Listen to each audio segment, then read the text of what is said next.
Hello dudes, welcome back to Tector.com. Till now we have studied the relational algebraic operations, that is select, project, set operations like union, intersection, subtraction, and also other operations like join, Cartesian product, and rename operation is also there. So there are few operations which are basically self-sufficient as a collection. What I mean to say here is few operations like select, then project, then union, subtraction, and Cartesian product. So they collectively are called complete set of operations. Why we call this as complete set of operations? Because of the following reason. Let's write it down. All the other operations can be mathematically expressed as the sequence of these operations. So what I mean to say here is the other operations, like we had join operation, we also have intersection. So all the other operations apart from this select, project, union, subtraction, and cross product, we can represent somehow by using the set of or the sequence of these operations. Okay, so these five operations are must have operations.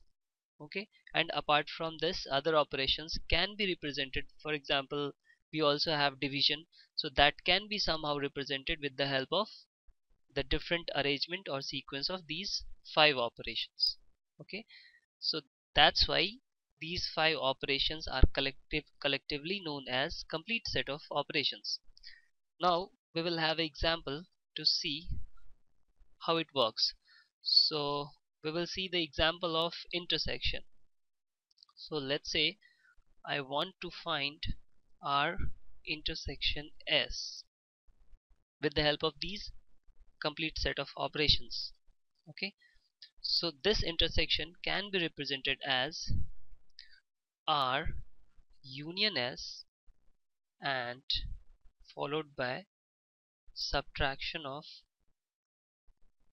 R minus S and the reverse, that is S minus R. Now let's see how it works.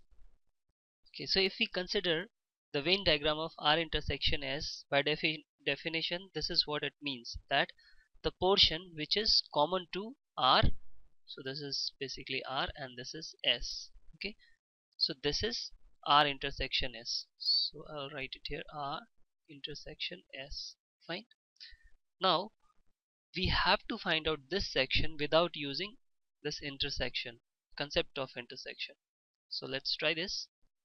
Here we have R and S, and the first thing which we have here is R union S. So if we do R union S, complete set will be this portion, right?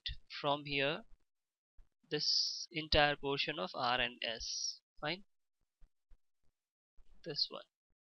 Okay, so this is R union S. Now we have to subtract R minus S. So what will be R minus S? R minus S will be the portion of R from which we will subtract the portion of S. So this one is the portion of S. Fine. So what we will subtract? We will subtract this portion, this complete portion. Okay.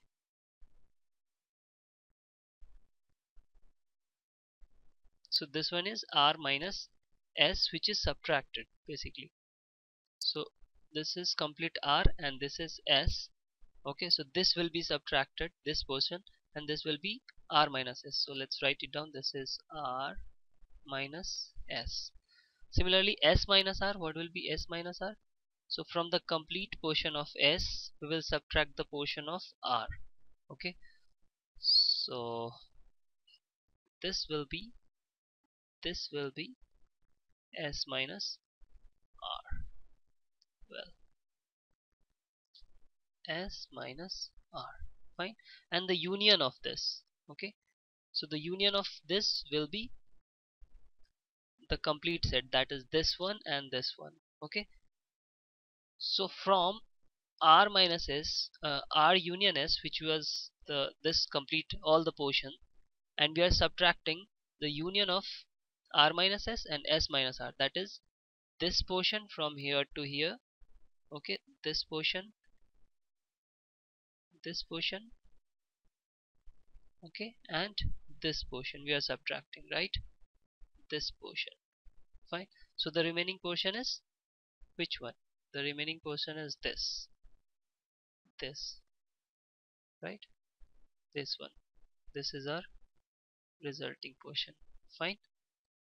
So ultimately we are now left with the same portion which we can find with the R intersection S. Okay, so here intersection can be represented with the combination of this union and subtraction, fine. Similarly, we can also have another example. So the join can also be represented using this 5 basic operations. That is, if we have R join S over some condition, we can represent this as the cross product and then followed by select operation on the same condition. Okay, so here join can also be represented. Similarly, all the operations we can represent using these 5 basic operations, fine. And that's why we call these 5 basic operations as complete set of operations. So I hope this is clear. If you have any doubt, please go to the doubt section and ask your doubt. Thanks for watching.